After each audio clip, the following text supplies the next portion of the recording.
हरिओम नमस्कार मित्रों, प्रणाम। जय श्री राम, जय बद्री केदार, जय हनुमान। मित्रों, एक बार पुनः आपका स्वागत कर रहा हूँ अपने इस ज्योतिष कार्यक्रम में, जहाँ पर कि मैं आप ज्योतिष से संबंधित छोटी छोटी और महत्वपूर्ण जानकारियाँ उपलब्ध कराता हूँ। मित्रों, आज जो चर्चा करूँगा, आज करूँगा अष्टम भाव के बारे में। अष्टम भाव जन्म कुंडली का बहुत ही खतरनाक या डेंजरस, जिसको कहते हैं, भाव होता है, जिससे मृत्यु संबंधित जानकारियां हमें प्राप्त होती हैं, या पुरातन विषय के बारे में, खोज के बारे में। इस प्रकार से अनेक प्रकार की बातें इस अष्टम भाव से व्यक्ति के बारे में की जाती हैं। आज मैं एक सूक्ष्म सा एक नियम बताऊंगा अष्टम भाव के बारे में, जो कि बड़ा महत्वपूर्ण है और सबको सुनना चाहिए, सबको जानना चाहिए। मित्रों, अष्टम भाव जो होता है जन्म कुंडली का, वो बड़ा खतरनाक भाव होता है। अर्थात खतरे का भाव यह होता है। और खतरा कैसा? ऐसा खतरा जो बिना बात के गले पड़ जाए। ऐसे खतरे के बारे में भी अष्टम भाव से ही जानकारियां प्राप्त की जाती हैं। इसलिए मित्रों, जो ग्रह अष्टम भाव में बैठा हुआ है, जो ग्रह अष्टम भाव में बैठा हुआ है, उसके कारक के व्यक्ति से बचें। ठीक है? जो ग्रह अष्टम भाव में बैठा हुआ है, उस ग्रह का जो कारक व्यक्ति है, उस व्यक्ति से बचना चाहिए। अब कैसा पता आपको चलेगा कि कौन सा ग्रह वहां बैठा हुआ है और उसका कारक कौन सा है? अब जैसे यदि शुक्र अष्टम भाव में बैठा हुआ है, तो शुक्र किस चीज का कारक है? स्त्री का कारक ग्रह है शुक्र।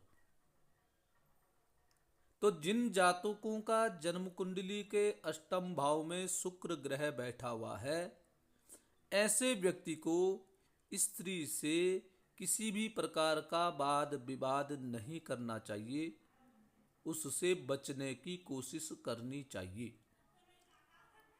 अन्यथा बाद में ऐसे व्यक्ति को पश्चाताप करना पड़ता है। और कभी कभी ये भी हो जाता है कि ऐसे व्यक्ति के मृत्यु का कारण एक स्त्री ही बनती है। इसलिए कहीं पर भी यदि आपको स्त्री से संबंधित कोई लड़ाई झगड़ा वाद विवाद इत्यादि हो रहा है, तो वहां पर ये कोशिश करनी चाहिए, बचने की कोशिश करनी चाहिए, उसमें न पड़ा जाए। यदि मंगल है, आपका अष्टम भाव में मंगल ग्रह पड़ा हुआ है, तो मंगल ग्रह क्या है? पुरुष का है। तो जिन व्यक्तियों का अष्टम भाव में मंगल ग्रह पड़ा हुआ है, ऐसे व्यक्ति को पुरुष वर्ग से लड़ाई झगड़ा इत्यादि नहीं करना चाहिए। और कहीं पे वाद विवाद होता है, लड़ाई झगड़ा इत्यादि जो बात होती है, तो ऐसे व्यक्ति को पुरुष वर्ग से विवाद जहां पे होता है, वहां पे किनारा होना चाहिए। या ये कह सकते हैं कि पुरुषों से आपको वाद विवाद नहीं करना चाहिए, क्योंकि मंगल बैठा हुआ अष्टम भाव में। अष्टम भाव मंगल जो है पुरुष का कारक ग्रह है। अब शनि, जिन व्यक्तियों का अष्टम भाव में शनि ग्रह बैठा हुआ है, ऐसे व्यक्ति को जानवरों से बचना चाहिए। जानवरों के कार्य में किसी भी प्रकार का रिस्क ऐसे व्यक्ति को कदापि नहीं लेना चाहिए, क्योंकि ऐसे व्यक्ति को जानवरों से खतरा हो सकता है। तो अष्टम शनि वाले जातकों को जानवरों से बचकर रहना चाहिए। यदि बृहस्पति बैठा हुआ है, जिस व्यक्ति का अष्टम भाव में बृहस्पति ग्रह बैठा हुआ है, उसको ध्यान रखना चाहिए अपने शिक्षकों के, अपने अध्यापकों के साथ किसी भी प्रकार का वाद विवाद आपके लिए लाभप्रद नहीं होगा। आपको अपने से बड़े बुजुर्गों के साथ वाद विवाद आपको लाभदायक नहीं होगा, आपको हानि उठानी पड़ सकती है। मित्रों, चंद्रमा हो, यदि चंद्र अष्टम भाव में बैठा हुआ है, तो ऐसे व्यक्ति को, ऐसे जातक को अपने माँ या माँ समान जो स्त्रियां होती हैं, उनके साथ किसी भी प्रकार का वाद विवाद नहीं करना चाहिए। अपने माँ के समान स्त्रियों का मन नहीं दुखाना चाहिए। उनसे किसी भी प्रकार का कष्ट, उनकी अवहेलना, उनकी बेइज्जती इत्यादि आपके लिए गले की हड्डी बन सकती है, अर्थात आपको बहुत अधिक पश्चाताप करना पड़ सकता है। मित्रों, यदि सूर्य हो, यदि अष्टम भाव में सूर्य है, तो सूर्य पिता का कारक है, आत्म का कारक है, साथ साथ में गवर्नमेंट, सरकार का कारक भी सूर्य होता है। जिन जातकों का अष्टम भाव में सूर्य ग्रह विराजमान है, ऐसे व्यक्ति को अपने पिता के साथ किसी भी प्रकार का वाद विवाद नहीं करना चाहिए। पिता से सामंजस्य बैठा करके अपने कार्य ऐसे व्यक्ति को सदैव करने चाहिए।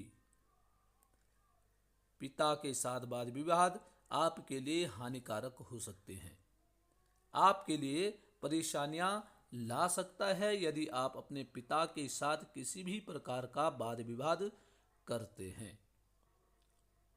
या आत्मकारक, अपने मन के अनुसार ऐसे व्यक्ति को कार्य करना चाहिए। अपने मन को स्थिर रख करके कार्य करना चाहिए।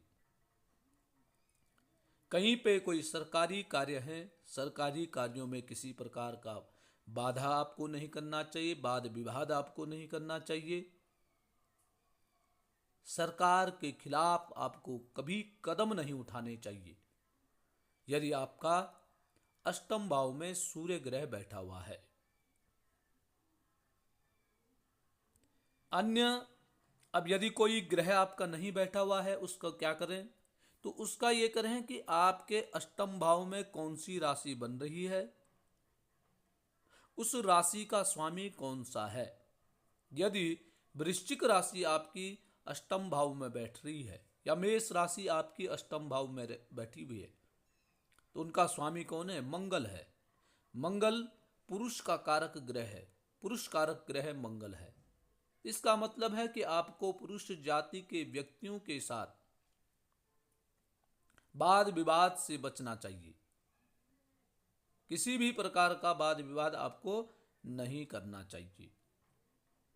अन्य जो भी राशि वहां पे बनती है, परंतु मुख्यतः मित्रों कि अष्टम भाव में कौन सा ग्रह आपका बैठा हुआ है, उस ग्रह से संबंधित जो कारक होते हैं उनसे आपको बचकर रहना चाहिए। सतर्क उनसे आपको रहने की आवश्यकता है। जितने आप सतर्क रहेंगे, जितने आप बच के रहेंगे, उतना आपके लिए ही लाभप्रद होगा। और यदि आप बचते नहीं हैं, उनसे उलझते हैं, तो मित्रों आपने पहले भी अनुभव किया होगा, और आगे भी आप अनुभव कर सकते हैं कि आपके लिए ये सब चीज हानिकारक हो सकती हैं। मित्रों, अष्टम भाव मृत्यु का कारक है। दुर्घटना जिसको कहते हैं, दुर्घटना का कारक अष्टम भाव होता है। इसलिए अष्टम भाव के प्रति हमें सजग रहने की आवश्यकता होती है। अष्टम भाव के लिए हमें सतर्क रहने की आवश्यकता होती है। हमें सतर्क रहना पड़ता है अष्टम भाव के प्रति। और जितने हम सतर्क रहेंगे, जितने हम सजग रहेंगे, उतने हमें लाभ की प्राप्ति होगी, हम उतने सुरक्षित रहेंगे। और जितने हम लापरवाह रहेंगे, उतने हमें कठिनाइयों का सामना करना पड़ सकता है। तो मित्रों, ये था अष्टम भाव में ग्रहों के बारे में सूक्ष्म जानकारी। आज के लिए बस इतना ही। आपसे पुनः आग्रह, चैनल को सब्सक्राइब जरूर करें, वीडियो को पूरा देखें। तब तक के लिए नमस्कार, प्रणाम, जय श्री राम, जय हनुमान।